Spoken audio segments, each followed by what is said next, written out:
Build & Connect, le podcast qui donne la parole à ceux qui construisent aujourd'hui le bâtiment de demain. En novembre 2022, s'est tenue la 5e édition du colloque international. 2 journées riches en conférences, tables rondes, retours d'expérience et moments de networking. 2 jours pour donner l'impulsion, susciter des collaborations et changer d'échelle. Build & Connect, un programme proposé par le pôle Fibre Énergie Vie, seul pôle de compétitivité entièrement dédié au bâtiment, et par l'Université de Strasbourg avec le soutien de 15 entreprises mécènes. La suite du programme cet après-midi, nous avons une table ronde avec sur le thème de la transition énergétique vue par les entreprises. Nous avons Benoît Bazin, le président de Saint-Gobain, qui nous fera l'honneur d'être avec nous, et Christian de Pertuis, économiste du climat. Je pense que notre débat va commencer. On a une 40aine de minutes devant nous pour échanger avec Benoît Bazin, CEO de Saint-Gobain. Bonjour Monsieur Bazin. Et avec Christian de Pertuis, économiste du climat. Bonjour. Je vous propose, Benoît Bazin, de commencer par une petite présentation, un petit rappel de ce qu'est Saint-Gobain, l'une des entreprises du CAC 40. Vous faites partie des 15 ou 16 entreprises qui ont toujours été au CAC 40. D'ailleurs, vous faites partie des piliers du CAC 40, votre entreprise du moins. Est-ce que vous pouvez nous dire où étiez-vous la semaine dernière, à quelles activités, à quelles conférences avez-vous participé? Est-ce que vous étiez à la COP? Merci beaucoup de nous donner ce temps d'échange et je suis très honoré de faire ça avec Christian de Pertuis. Merci à l'avance pour toutes vos questions parce que c'est aussi très important pour nous d'avoir vos retours d'expérience, vos interrogations. Alors oui, la semaine dernière, j'ai participé en digital à la COP. J'ai voulu économiser un petit peu de CO2. J'ai participé à 2 conférences, mais je n'y suis pas allé physiquement. Il y avait notre patron du développement durable qui était lui physiquement pendant toute une semaine. Et si vous voulez, sur ce thème-là, il nous parle complètement. D'une part, je voudrais rappeler qu'une entreprise, c'est véritablement un organisme vivant. Saint-Gobain, d'ailleurs, c'est un organisme vivant depuis plus de 350 ans. C'est un organisme vivant parce qu'on est inscrit dans nos territoires. Le Grand Est, on a beaucoup de points de vente, d'usines. On a des usines en Égypte, quand il y avait la COP en Égypte. On est inscrit dans les territoires et on vit avec des équipes. Des équipes qui sont partout dans le monde. Saint-Gobain est présent dans 76 pays. Saint-Gobain, c'est 50 milliards d'euros de chiffre d'affaires. Des équipes qui sont en prise directe avec leur société. Des jeunes, des moins jeunes, des générations qui changent. Donc il faut fondamentalement se rappeler ça. Et c'est ça d'ailleurs qui donne du sens et qui fait la vie de l'entreprise. C'est qu'une entreprise, c'est un organisme vivant. Alors aujourd'hui, l'actualité, elle est difficile. C'est la crise climatique, c'est la crise énergétique, c'est la crise géopolitique, la guerre en Europe. C'est une hyperinflation qui met à mal le pouvoir d'achat des ménages. On voit ce que ça donne en termes de précarité énergétique, des personnes qui soit se nourrissent, soit payent leurs factures d'énergie. On en est arrivé là, en France, en 2022. Donc il y a un ensemble de facteurs exogènes, objectivement violents, et sur lesquels la visibilité est réduite, mais sur lesquels l'entreprise peut agir, et l'entreprise est partie prenante de la solution. Alors Saint-Gobain, qu'est-ce que c'est? Saint-Gobain, c'est le leader mondial de la construction durable. Et en anglais, on dit même Light and Sustainable Construction, c'est-à-dire la construction légère, frugale et durable. Pourquoi? Parce qu'on a pris les principaux défis de la planète, c'est les émissions de gaz à effet de serre, 40% viennent du bâtiment, c'est la difficulté à préserver les ressources naturelles, quelque chose comme le sable devient une ressource rare, et troisièmement, c'est l'accélération de l'urbanisation en pays émergents. Il y aura 2 milliards d'habitants sur les prochaines décennies en pays émergents, et on vient de passer 8 milliards d'habitants sur la planète. Saint-Gobain a mis au cœur de sa stratégie, de son modèle d'activité, de son existence, la réponse à ces 3 défis. Avec donc de la construction durable, nous avons 50% de notre activité sur la rénovation énergétique, avec de la construction légère qui permet de préserver les ressources naturelles quand on fait de la construction neuve en Asie, en Amérique latine, en Amérique du Nord. J'étais aussi en Amérique du Nord lundi et mardi dernier, où il y a beaucoup de construction légère qui baisse par 2 le poids des matériaux et donc le CO2, et puis naturellement apporter aussi, parce qu'on est présent dans 76 pays, des bonnes réponses tout de suite pour bien construire et vite dans les pays émergents. Donc voilà, la stratégie de Saint-Gobain, et finalement, cette stratégie de leader mondial de la construction durable, elle est complètement alignée avec notre raison d'être. Notre raison d'être, c'est « Making the world a better home ». On est dans le monde de la construction, dans les matériaux de construction, et le plan stratégique qu'on déploie pour mettre en œuvre notre vision de leader de la construction durable et notre raison d'être, on l'appelle « Grow and Impact », croissance et impact. On mesure l'impact de nos solutions. L'impact, il est positif. Alors, c'est pas que sur l'efficacité énergétique, c'est aussi, par exemple, l'efficacité acoustique d'une salle de classe. On sait mesurer qu'une salle de classe avec une bonne acoustique, vous réduisez l'absentéisme des professeurs d'école, sans parler du meilleur apprentissage de l'enfant au 4e ou au 5e rang. Donc on mesure l'impact de nos solutions.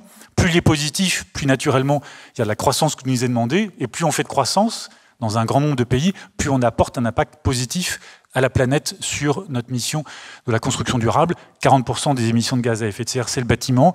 45% de la dépense énergétique en France, c'est les bâtiments publics et privés. Si on décarbone ces bâtiments, si on apporte de l'efficacité énergétique, on répond à la précarité énergétique en France, au pouvoir d'achat des ménages, et on apporte tout un tas d'autres solutions. Donc voilà, on mesure l'impact de nos solutions, et c'est ça la façon avec laquelle on réconcilie finalement le défi de la planète et les défis qu'on vit comme citoyens et que vivent nos équipes partout dans le monde, et la mission, l'engagement de l'entreprise, un engagement qui naturellement doit être rentable, mais il peut être rentable, et donc ça aligne complètement de façon très authentique, très forte, la raison d'être, la vision stratégique, le plan croissance et impact pour la déployer.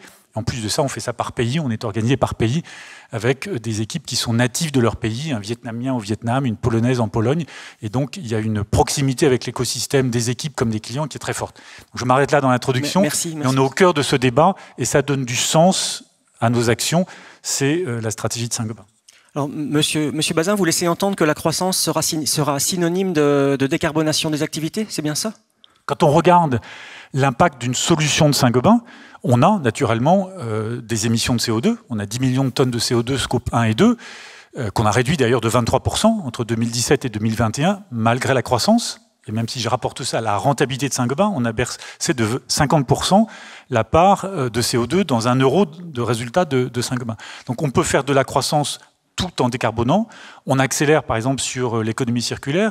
Et quand on prend finalement le cycle des CO2 économisés, nous on économise 40 fois dans la vie d'un bâtiment rénové, dans la vie d'un bâtiment construit aux normes de demain, les émissions qu'on a encore utilisées avant d'être neutre en carbone, comme on s'y est engagé pour 2050. On utilise encore du CO2, 10 millions de tonnes, mais ça baisse de 23% depuis 4 ans. Si je prends le cycle complet de la vie de ces matériaux dans le bâtiment efficace énergétiquement, c'est un impact positif de 40 fois. Donc c'est ça l'impact positif des solutions de Saint-Gobain, et plus on les fait croître, plus on déploie ces solutions à l'échelle mondiale, plus on a un impact positif. Merci. Alors, Christian de Pertuis, vous êtes auteur d'un ouvrage qui s'appelle « Climat, 30 mots pour comprendre et agir ». C'est un ouvrage qui vient de sortir. Parmi les 30 définitions que vous abordez, il y a le concept de croissance et de décroissance. Et justement, est-ce que vous êtes d'accord dans cette définition de la croissance et de la décroissance avec ce que vient de dire Benoît Bazin, pardon?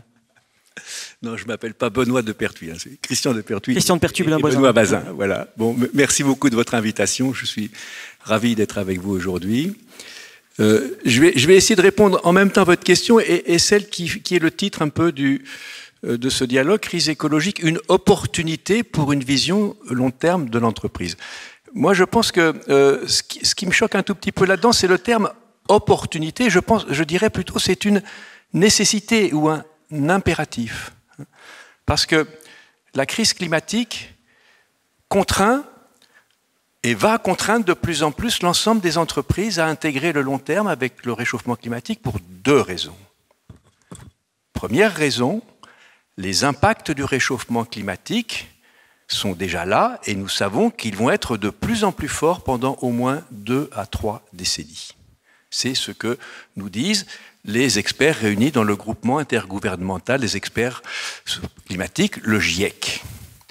Ça veut donc dire que dans tous les métiers, et évidemment dans tous ceux qui sont liés au bâtiment, qu'on va être obligé de pondérer l'exigence de rentabilité à court terme avec une exigence de résilience par rapport aux impacts du réchauffement climatique de demain. Et ceci de façon croissante dans le temps. Et je pense que c'est le premier point, le risque physique lié aux impacts du réchauffement climatique.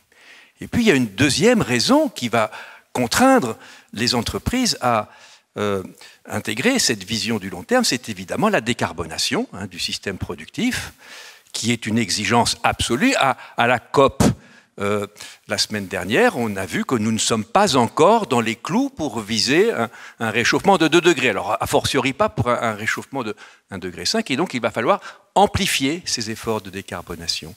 Et pour décarboner l'économie, il faut faire à la fois des investissements très importants dans les énergies décarbonées, dans l'efficacité énergétique, ce que fait très majoritairement Saint-Gobain pour l'efficacité énergétique, mais aussi il va falloir désinvestir très vite de tous les actifs économiques qui sont liés soit à la production, soit à l'usage des énergies fossiles. C'est pour ça que, et là j'en viens à votre question, l'impact de la transition climatique sur le régime de croissance va essentiellement dépendre de notre habileté à concilier investissement favorable à la croissance et désinvestissement défavorable à la croissance. Et ça n'aura pas le même impact suivant les structures des économies auxquelles s'applique cette transition.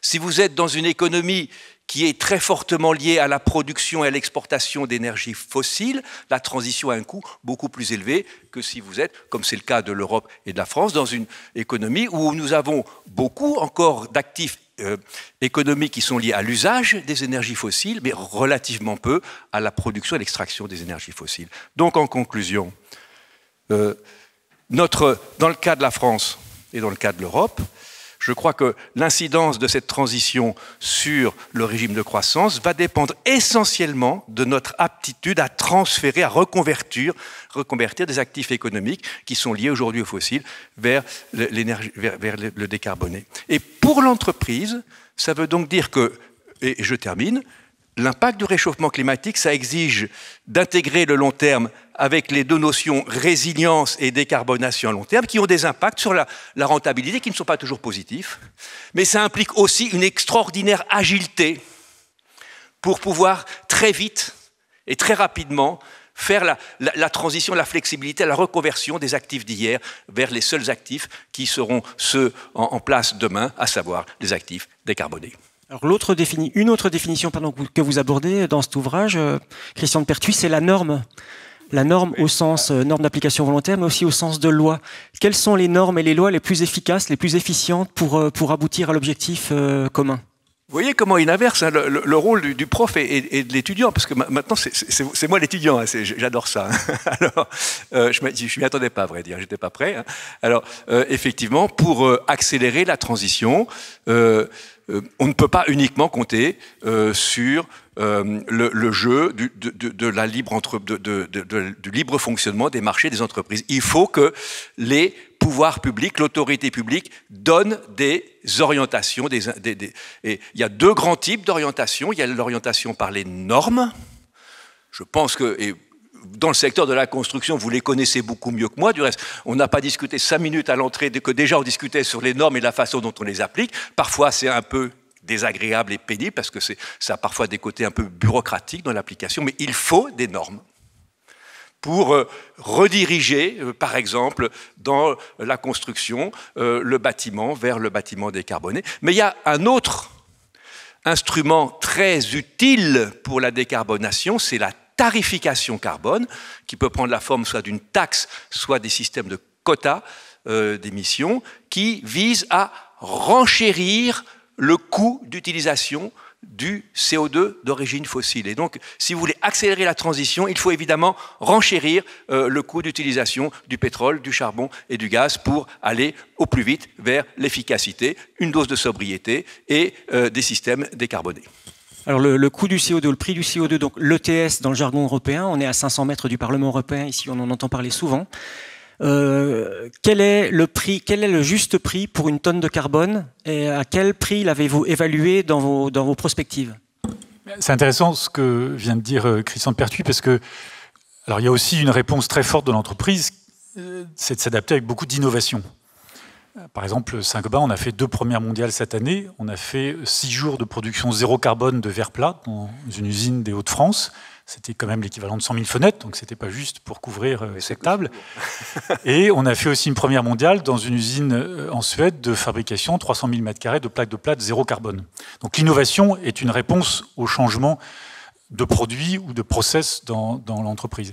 La deuxième chose sur les normes, effectivement, nous on a besoin de normes dans le bâtiment, on a besoin de normes stables, Parce que quand on investit dans des processus industriels, on a 145 usines sur l'Amérique du Nord, on en a plus d'une centaine en France, donc on est producteur local de nos marchés locaux, mais on investit pour la durée. Donc il ne faut pas que les normes changent tous les 2 ans, ou il ne faut pas que les normes ne soient pas capables de répondre à des contraintes. Par exemple, on évoquait à l'instant qu'on a milité dans la construction pour recycler les déchets de démolition. Sauf qu'aujourd'hui, les normes françaises, les assureurs ne veulent pas assurer des matériaux recyclés. Bon, alors on va faire des tas de déchets de démolition que nous, on saurait transformer parce que les normes du bâtiment ou les assureurs ne veulent pas récupérer ça. Donc il faut quand même que les choses avancent à la même vitesse parce que sinon on a une contrainte. Pour répondre à votre question sur le CO2, nous on s'est imposé une norme, à défaut d'une norme européenne ou française à l'époque, sur le CO2 chez Saint-Gobain. Et aujourd'hui, on a 75 € de tonnes de CO2 pour nos décisions d'investissement partout dans le monde.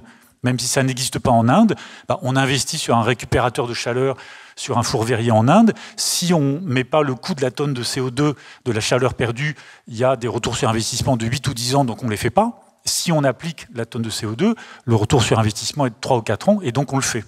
Donc ça, on le fait depuis 2016, et c'est 150 € sur les projets de recherche et développement. Pour dire, voilà des matières carbonées pas chères pour fabriquer vos matériaux, voilà des matières décarbonées plus chères, mais si vous appliquiez 150 € sur ces matières, ça vaut peut-être la peine de travailler sur comment faire des matériaux avec des matières premières décarbonées. Donc on s'applique ces normes-là. Aujourd'hui, pour nous, c'est 75 et 150. Je pense que c'est aussi très très important au plan européen. On voit tous les débats qui naissent en France sur le Inflation Reduction Act des Américains, perçus comme protectionnistes. Mais je pense qu'il faut aussi réaliser que les Américains, ils bougent, ils décident et ils agissent. On a tous constaté avec le Covid que les supply chains, les chaînes d'approvisionnement mondiales étaient cassées, qu'on ne pouvait pas tous dépendre. On a 1% de nos approvisionnements qui viennent de Chine. Donc on est quand même très déglobalisé depuis très longtemps. Mais on a tous revisité nos chaînes d'approvisionnement. En Europe pour l'Europe, les Chinois pour les Chinois, les Américains pour les... Donc les Américains, ils en tirent les conséquences. Et le véhicule électrique américain, il sera fabriqué, assemblé aux États-Unis. Nous, en Europe, on est ouvert à tout vent. Donc c'est très difficile pour les industriels aujourd'hui de viser le long terme, de faire de l'innovation avec de l'énergie qui coûte 4 fois plus cher qu'en Chine, 5 fois plus cher qu'aux États-Unis, pas de taxe carbone aux frontières, et la mairie de Paris qui finance des scooters électriques chinois à 1 200 €. Vous pouvez acheter un scooter électrique payé par la mairie de Paris, il vient de Chine.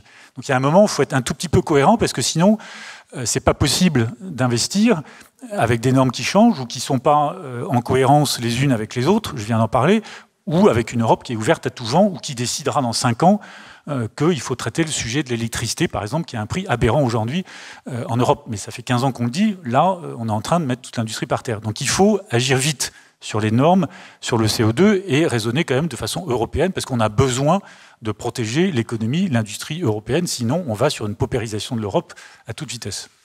Quelles sont les attentes de la population? Christian de Pertuis, vous abordez ces attentes de la population sous le vocable un peu provoque de blabla.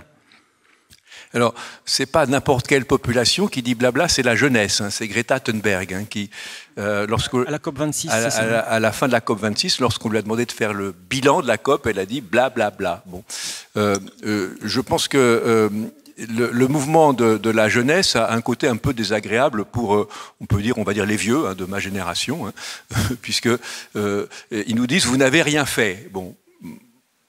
Moi, ça fait 20 ans que j'ai complètement changé ma pratique d'économiste depuis que j'ai rencontré des climatologues et que je suis tombé dans le climat, donc je ne considère pas que j'ai rien fait. Bon.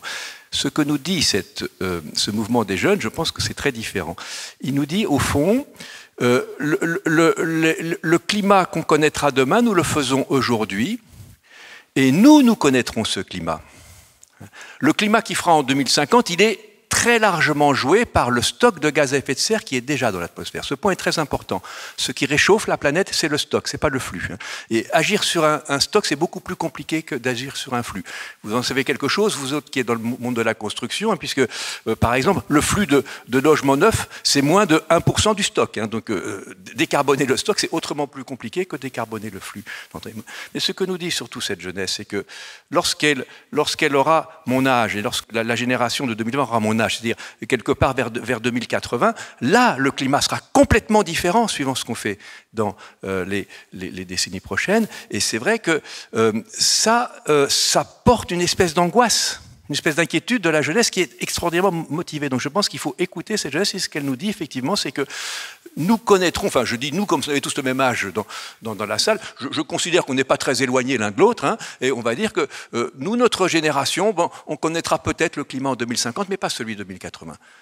Mais mes petits-enfants qui sont nés l'année dernière, oui, eux, ils connaîtront. Je crois que c'est ça qui est très important. Je dis peut-être un mot, si vous m'y autorisez, sur le prix du CO2. Hein, et je vais répondre un peu sous une forme de boutade. Hein. Je pense que le prix que vous donnez sur vos projets de court terme, vous l'avez décidé il y a quelques années, vous l'avez réévalué. Bon, il est aujourd'hui à peu près en phase avec le prix du CO2 sur le marché des quotas.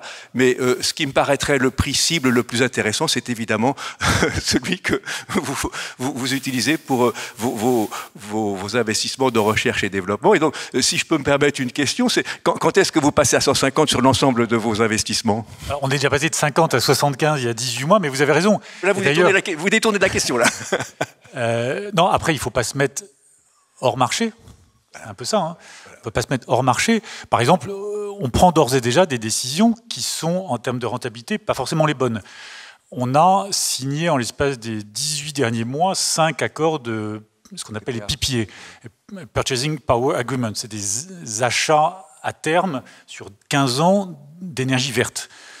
Alors, curieusement, on n'a toujours pas réussi à le faire en France, parce qu'il n'y a pas d'offre. On l'a fait en Espagne, on l'a fait en Pologne, on l'a fait 2 fois aux États-Unis, dans du solaire, dans l'éolien. Et là, on prend des engagements à 15 ans sur de l'électricité à 100, 120 €, ce qui est plus cher que le 30 qu'on devrait trouver dans l'énergie nucléaire en France. Mais on se dit, il n'y a pas assez d'énergie verte, il n'y a pas assez d'électricité verte, on prend le pari que de toute façon les prix vont monter et on s'engage sur 15 ans.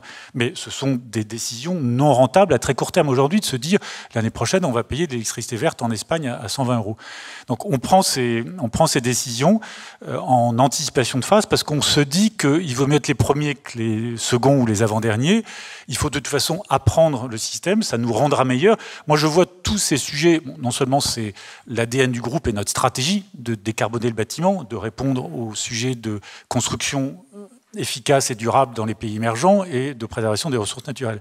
Mais à chaque fois qu'on regarde ça, ça nous rend meilleurs. Parce que réduire les déchets sur une ligne de fabrication, réduire la consommation d'eau, avoir des boucles fermées, optimiser les transports, aller chercher des véhicules électriques, tout ça, ça vous oblige à être excellent et extrêmement paramétré. On utilise beaucoup du digital, le 4.0, c'est la façon de paramétrer. On a sur nos fours verriers 3000 capteurs de température pour mesurer à chaque fois l'épaisseur. Donc il y a énormément de travail qui nous rend meilleurs. De la reformulation des matériaux. Je ne vous cache pas que la plaque de plâtre, c'est moins de 6 kg par mètre carré aux États-Unis. Ils ont inventé la plaque de plâtre en 1920. En Europe, on est toujours entre 8 et 9. Si vous baissez de 2 kg au mètre carré, vous baissez le CO2. Bon, on travaille aux normes, mais faire bouger les normes au CSTB, c'est lent. Nous, on est capable de faire la plaque de plâtre à 6 € à 6 kg le mètre carré en France demain matin. Et ça nous coûtera moins cher et ça coûtera moins d'énergie. Donc il faut aller vite. L'entreprise ne peut pas se mettre complètement hors marché ou hors norme. Si on propose du placo à 6 kg le mètre carré, on sera hors norme et on sortira du marché.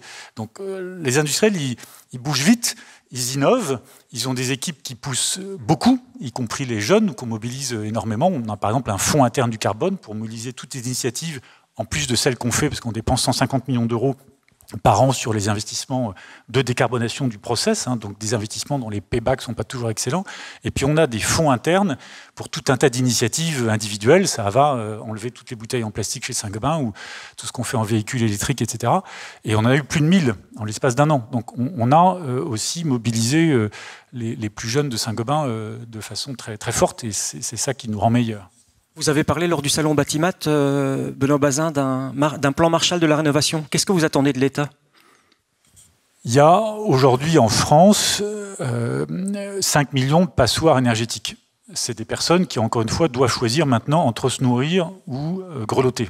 Et donc mal travailler, être absent du travail le lendemain, etc. 5 millions de passoires énergétiques, donc c'est les bâtiments F ou G, dont on n'a pas l'inventaire. Normalement, on devrait écrire à ses propriétaires ou ses locataires pour dire voilà le guichet unique que vous pourriez viser. Deuxièmement, l'État dépense 45 milliards d'euros de bouclier tarifaire. Je serais intéressé de savoir ce qu'un économiste en pense. Moi, je pense qu'il y a une partie de la population française, j'en fais partie, qui pourrait payer sa facture d'électricité beaucoup plus cher. Les Français n'ont envoyé aucun signal sur le coût de l'énergie. Donc la France a baissé de 6% sa consommation énergétique, les Allemands de 16% depuis le début de l'année. Donc on pourrait réutiliser une partie du bouclier tarifaire pour que la prime rénov' qui est de 2,5 milliards. Vous voyez, c'est 5% du sujet. Donc 45 milliards, c'est pour financer le gaz américain ou saoudien. Avant, c'était du gaz russe. 2,5 milliards pour investir dans la rénovation des bâtiments. Ce que je dis, moi, c'est que le plan Marshall, il faut prendre les 5 millions de passoires, en traiter 500 000 par an, et en disant, on éradique les passoires énergétiques. Et ce faisant, donc il faut passer de 2,5 milliards à 10 milliards de primes rénov' pour avoir un reste à charge très faible pour les ménages modestes qui ne peuvent pas financer des travaux de 30, 40 ou 50 000 euros. Il faut leur dire, vous dépensez 5 000 euros, mais l'État vous en finance 40 000 euros. Voilà, c'est ça qu'il faut faire. Et pour avoir un reste à charge très faible. Donc c'est traiter ces passoires énergétiques, mettre tout le poids du corps là-dessus, mettre de l'investissement, donc sortir d'une logique d'annuité budgétaire, la prime rénov' coûte 2 milliards ou 2,5 milliards. Ben non, c'est un investissement, puisque c'est 45% des dépenses d'énergie, bâtiments publics, bâtiments privés en France. Donc c'est accélérer fondamentalement la rénovation des bâtiments privés F ou G en ciblant la prime rénov' là-dessus, passer dans une démarche de rénovation globale à plusieurs gestes, pour que les plusieurs gestes, on commence par le bâti, et à la fin, on change son système de chauffage. Puis par ailleurs, que l'État soit exemplaire dans les bâtiments publics. À 70%, c'est les hôpitaux et les écoles, ou les universités, enfin le système éducatif. On sait bien la difficulté de ces emplois, éducatifs et hôpitaux. Je crois qu'on aurait moins de difficultés d'attractivité des emplois si déjà on respectait les personnels soignants, les personnels éducatifs avec un bâti digne de ce nom. Donc c'est non seulement la facture énergétique, non seulement l'impact climatique, mais le pouvoir d'achat des ménages pour les particuliers et le respect qu'on doit aux populations, aides-soignants ou éducateurs qui ont un rôle très difficile. Voilà les deux grands axes, moi, sur lesquels je prône. C'est du bon sens, j'allais dire, climatique, énergétique et politique, même si ce n'est pas mon rôle. Et je pense que c'est en train de monter. Il y a même des associations, Abbé Pierre, qui ont appelé à des actes maintenant, parce qu'on en est là. On retrouve les réflexes de la Fondation Abbé Pierre des années 50. Donc voilà, je crois que la prise de conscience est là. Il faut vraiment accélérer. On sait faire, tous les autres pays le font. Donc il faut que la France accélère. C'est en train de venir, mais il faut aller plus vite. Et l'Europe, est-ce que l'Europe en fait assez dans son programme Fit for 55, qui pourrait d'ailleurs devenir Fit for 57 si on a bien écouté Frans Timmermans la semaine dernière?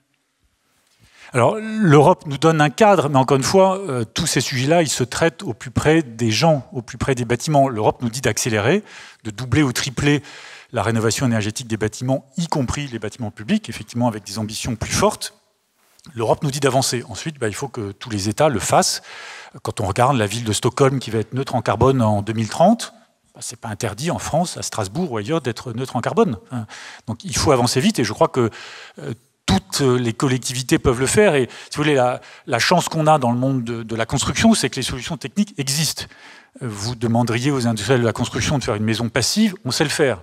On ne sait pas faire un avion vert, zéro impact carbone. Notre difficulté, c'est d'aligner et de mettre en branle toute une chaîne assez conservatrice, les collectivités locales, les particuliers, les architectes, les artisans, les distributeurs, les industriels, les matériaux, les maires. Donc voilà, il faut avancer tous ensemble. Il y a une urgence, donc il faut de la coopération, de la collaboration. Mais l'Europe nous donne le cadre, donc il faut aller très vite. Mais ici, à Strasbourg, l'université a décidé de moins chauffer cet hiver et de fermer l'université 2 semaines supplémentaires pour payer la facture. Et moi, j'avais vu qu'en septembre, il n'y avait pas assez de logements pour les étudiants à Strasbourg, donc les étudiants campaient. Donc, pour reprendre l'analogie de Christian de Pertuis, je crois qu'on ne peut pas, en 2022, dans la capitale de l'Europe, dire à nos jeunes, on vous laissera une dette importante, un climat dégradé et le Wi-Fi meilleur dans la tente. Voilà, je crois qu'il faut plus d'ambition que ça. Christian de Pertuis, quel regard portez-vous sur les politiques européennes et sur le Fit for 55 ? Je vais dire 2 mots quand même sur le bouclier tarifaire, parce qu'il m'a tendu une perche que j'avais très envie de saisir. Évidemment, ayez tous en tête que en 2022, la France et la plupart des pays européens vont accroître les subventions aux énergies fossiles comme jamais nous ne l'avons fait depuis les 5 dernières décennies. C'est ça ce qui se passe. Parce qu'un bouclier tarifaire non ciblé qui touche toutes les consommations d'énergie, quelle que soit leur origine et leur degré d'émission de gaz à effet de serre, c'est évidemment la pire des façons de réagir au choc. Et de ce point de vue-là, je ne peux qu'aller dans le sens de ce qui vient d'être dit. Il faut évidemment traiter les impacts redistributifs majeurs de cette crise, parce qu'ils sont très violents en Europe, mais peut-être encore plus violents si on regarde dans le monde. Et là, tous les indicateurs sont convergents. Bon. Mais Il faut utiliser les outils appropriés. Et les outils appropriés, ça consiste effectivement à cibler la vulnérabilité et la pauvreté là où elle est. Je dis quand même un mot sur les universités, hein, puisque bon, moi je suis professeur dans une université, ça fait à peu près 20 ans que j'explique à mon président et plus précisément à la personne qui s'occupe du bâtiment que je suis au 5e étage. Dès qu'on est au mois d'octobre ou au mois de novembre et qu'il commence à rafraîchir dans la cour, je suis obligé d'ouvrir les fenêtres parce qu'on a un système de chauffage où il n'y a pas de régulation thermique. Et si je n'ouvre pas, si on baisse la température au 5e étage, au rez-de-chaussée, ils vont cailler. Vous voyez, bon, ça fait quand même 20 ans que ça dure, ce truc. Hein, donc c'est incroyable, hein, l'inertie des bâtiments publics. Bon, deux mots sur l'Europe. Effectivement, moi, alors non, je dis un mot quand même aussi. Parce que ça fait du bien de temps en temps de se lâcher, sur le communiqué du G20 qui a été publié par les grands chefs d'État, pas la semaine dernière, mais la semaine d'avant, qui nous disent on veut le 1,5 degré et on veut supprimer toutes les incitations à l'utilisation des énergies fossiles au moment où tous ils ont augmenté. Hein, ça veut bien dire que donc là on a vraiment un conflit entre le court terme et le moyen et le long terme. Hein. Donc le conflit entre le court terme et le moyen et le long terme, il n'est pas uniquement dans les entreprises, que vous avez tous compris que Saint-Gobain ne va pas passer demain aux 150 € la tonne hein, pour tous ces investissements. C'est ce qu'il a dit avec beaucoup de... Bon, mais ce conflit court terme, moyen terme, long terme, il est très fort dans les politiques publiques, parce que on se fait élire tous les 5 ans, hein, pas dans 50 ans, bon, et il est très fort chez chacun d'entre nous. Parce qu'en réalité, chacun d'entre nous est toujours prêt, nous sommes toujours prêts à faire les efforts pour les choses qui nous arrangent. Mais qui parmi nous est capable de complètement changer son mode de vie pour réduire les émissions de gaz à effet de serre sur ce qui dérange? Vous voyez, c'est ça la difficulté. L'Europe, je pense que effectivement, c'est pas de Bruxelles hein, qu'on va accélérer la lutte contre les passoires thermiques. Hein, c'est vraiment à l'échelle le plus décentralisée possible. Il faut des flux financiers qui sont importants, mais je pense que le problème le plus complexe, c'est pas dans les flux financiers. Le problème le plus complexe, c'est dans l'alchimie d'organiser un monde aussi compliqué pour accélérer la donne. Un tout petit mot, et c'est le dernier, sur la classification des bâtiments A, B, C, D, E, F, G. Je pense qu'une mesure beaucoup plus réelle de la qualité des bâtiments, et technologiquement on peut le faire aujourd'hui pour les diagnostics énergétiques, serait aussi un formidable levier pour accélérer les choses, avec évidemment le référencement beaucoup plus détaillé de ces bâtiments qu'il faudrait connaître. Oui, on parle de finance, revenons à une échelle citoyenne de la finance. Est-ce que vous militez pour davantage d'engagement de la finance, des banques, notamment via le crédit immobilier, dans cette transition énergétique? Oui. Aujourd'hui, il y a tout un pan de l'économie, les prêteurs privés, qui ne sont pas intéressés à l'évolution, intéressés au sens économique, à l'évolution de la qualité du bâti en France. Quand on vous fait un prêt immobilier, on s'intéresse à votre âge, votre état de santé, si on a le droit, et troisièmement, votre emploi. On ne s'intéresse pas à la qualité du bâti. Si c'était une vraie hypothèque, je m'y intéresserais, parce que si votre bâtiment est G, je ne peux pas le revendre si jamais vous faites défaut dans votre remboursement immobilier. Donc ça, il y a un pan entier, voilà, toutes les banques privées. Seule bonne nouvelle, c'est en début de semaine, suite aux évolutions qu'a proposé le ministre du Logement, Olivier Klein, les banques populaires et caisses d'épargne ont proposé un crédit à taux zéro pour le financement de la rénovation énergétique. C'est les premiers. J'espère que ce sera... je ne fais pas de la publicité pour ce groupe bancaire particulièrement, mais c'est indispensable. La Caisse des dépôts le fait un peu sur les logements sociaux, mais sur le résidentiel, il n'y a pas ce sujet-là. Donc il faut, d'un point de vue législateur, mais arriver à faire une relation entre les financements privés et la qualité du bâti. Deuxièmement, les prêteurs pourraient s'y intéresser, parce que votre capacité de remboursement, si votre facture énergétique est multipliée par 4 ou 5, indépendamment de ce qu'il faudrait faire sur le bâti, elle va être affectée. Donc normalement, les prêteurs privés devraient s'y intéresser. Donc oui, il faut avancer là-dessus, c'est une évidence. Il ne faut pas laisser un pan entier de l'économie qui est non intéressé au bon sens du terme. Et on pourrait imaginer que les prêteurs, les banquiers soient intéressés à dire, ben voilà, moi, dans l'ensemble de mes activités, dans mon portefeuille, j'ai 20% de prêts sur des bâtiments A, j'ai 35% de prêts que j'ai fait passer de G à C, et 15 autres qui sont de telle ou telle catégorie. Ça pourrait faire valoir... Est-ce que ça pourrait améliorer la notation financière de ces établissements ? Mais on n'est plus dans la question de la notation financière, on est la question du sens de l'entreprise, de l'urgence climatique, de la responsabilité sociale d'entreprise. Si Saint-Gobain a choisi ces thèmes en termes d'efficacité énergétique, c'est aussi parce que c'est notre responsabilité sociale d'entreprise d'avancer, c'est notre savoir-faire de matériaux et on le met à contribution pour ces thèmes-là. Et on a des bonnes solutions. Donc je pense qu'il faut dépasser ce thème de est-ce que ma notation financière va être affectée plus ou moins à court terme. À moyen terme, c'est évident que c'est bon. Et quand vous avez des particuliers qui seront dans des logements correctement isolés, ils ne seront pas absents au travail, ils ne perdront pas leur emploi, ils ne démissionneront pas de leur hôpital, etc., etc. Donc c'est toute une boucle vertueuse qu'on crée. Et il ne faut pas vouloir trop faire, enfin, l'ennemi est le mieux du bien. Donc il faut faire attention à ça. Je pense qu'il faut avancer et dans le progrès. Christian de Pertuis, vous relevez dans votre ouvrage, ça sera ma dernière question, qu'on parle du climat depuis Aristote. Pourquoi est-ce que ça s'accélère aujourd'hui? Ça s'accélère aujourd'hui pour une raison très simple. C'est que les impacts du réchauffement climatique frappent de plus en plus durement. Moi, quand j'ai fait mon premier cours d'économie du climat en 2003, puisque j'ai fait ma conversion en 2001-2002. Donc à partir de 2003, j'ai complètement réorganisé mon enseignement et ma recherche. À l'époque, c'était vu plus comme une question de développement durable. Vous voyez, on disait, aujourd'hui, on est dedans. Je dis un mot sur les banques quand même, parce que, et je vais le dire de façon très rapide et très, très brutale. Bon, Saint-Gobain est capable de mettre un prix du CO2 à 75 et 150. Hein. Bon, oui, bon. Alors, oui, non, mais bon, vous allez finir par le faire quand même. Mais bon, il serait quand même temps peut-être que BNP Paribas et Goldman Sachs intègrent aussi un prix du carbone dans la valeur de leurs actifs, financiers et de leurs actifs de crédit, si vous voulez. Parce qu'il n'y a que ça qui va les faire bouger. N'ayez aucune... C'est pas... on va pas... Vous voyez, moi je suis passé un moment par la Caisse des dépôts dans les années 2000, bon, à mi-temps, parce que j'avais quand même mon mi-temps d'universitaire pour me rafraîchir les idées, le cerveau. Mais bon... c'est pas le monde financier, il est très simple, très binaire. Hein, c'est le ROE. Bon, donc il faut mettre dans le calcul du return on equity la valeur du climat. Et donc il faut que BNP Paribas, je cite des banques, ça peut être, il faut que toutes les banques intègrent un prix du CO2 dans leurs actifs financiers et actifs de crédit. Et là, ça va changer les choses. Mais il y a des initiatives européennes et mondiales qui vont dans ce sens. Non. Si la directive CSRD. Il y a des... vous savez, la taxonomie européenne, qui est une espèce de...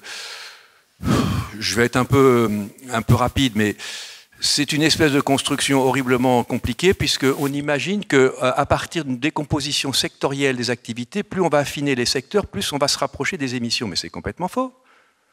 Ce qui fait les émissions de gaz à effet de serre, c'est le croisement avec des secteurs avec des process. Voyez-vous? Donc l'entreprise de la taxonomie européenne, elle est, je pense, extraordinairement irréaliste. Bon, et puis, le jour où l'Allemagne et la France ont fait un accord politique en disant que on traite plutôt bien le gaz d'origine fossile et puis le nucléaire parce que ça nous arrange bien l'un et l'autre, si vous voulez, je pense que la crédibilité de l'instrument en a incroyablement pâti. La taxonomie, dernier mot, Benoît Bazin, comment est-ce que vous l'avez appréhendé dans votre suivi des débats européens? Alors, nous, pour ne pas attendre, on s'est fait notre propre taxonomie. On a regardé sur 400 familles de produits quelle était leur contribution à la sustainability, au well-being. D'ailleurs, tout ça a été audité par des tiers, on en a déduit qu'on avait 72% de nos produits qui avaient un impact positif sur la sustainability. Après, la taxonomie, moi je rejoins Christian de Pertuis, elle est à la fois très très complexe et aberrante. Par exemple, le ciment est complètement dedans, parce qu'on sait que le ciment est un gros pollueur, donc on le met dans la taxonomie pour qu'il dépollue, mais on a un gros métier de négoce de matériaux, on a 2000 points de vente en France, qui forment les artisans reconnus garants de l'environnement, qui apportent des solutions d'efficacité énergétique, c'est zéro dans la taxonomie.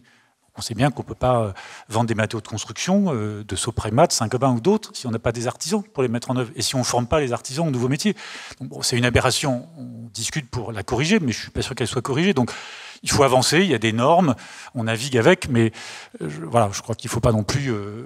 L'Europe, quelquefois, fait des choses très, très, très compliquées.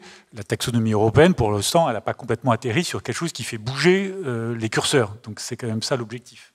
Merci pour cette conclusion à vous deux. Merci d'avoir participé à ce débat à Strasbourg. Je vous prie de nous excuser. On n'a plus le temps pour le temps de questions-réponses parce que la prochaine table ronde commence dans 10 minutes. Donc, je vous souhaite un bon retour à Paris à tous les deux parce que je sais que vous avez des trains cet après-midi. Et merci à vous pour votre attention. Merci. Merci.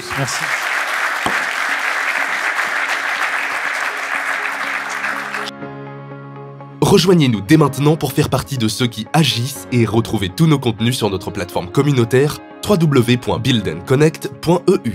Un programme proposé par le pôle Fibre Énergie Vie, le pôle qui accompagne l'innovation des industriels, des maîtres d'ouvrage et des entreprises de la filière du bâtiment pour passer d'un modèle carboné à un modèle décarboné, sain et respectueux de l'environnement, œuvrant pour l'adaptation au changement climatique.